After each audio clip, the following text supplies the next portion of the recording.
Who among the following is part of the Congressional Committee constituted under Section 1700 of CMTA? Letter A, Chairperson of the Senate Ways and Means Committee.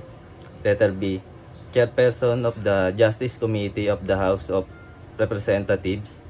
C, Chairperson of the Senate Blue Ribbon Committee.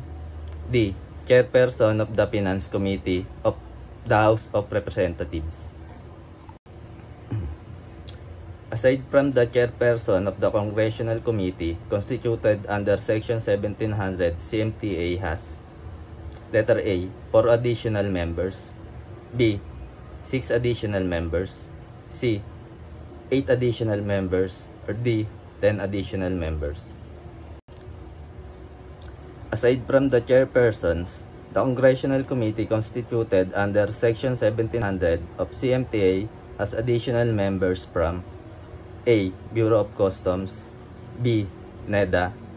C, House of Representatives. Or D, Tariff Commissions. Aside from the chairpersons, the Congressional Committee constituted under 1700, CMTA has additional members designated by: A, President. B, Secretary of Finance. C, Senate President and Speaker of the House of Representatives. D, Commissioner.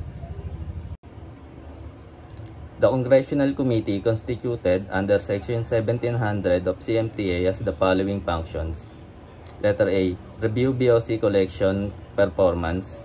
Letter B, monitor implementation of the CMTA. Letter C, review implementation of BOC programs. Or letter D, all of the above.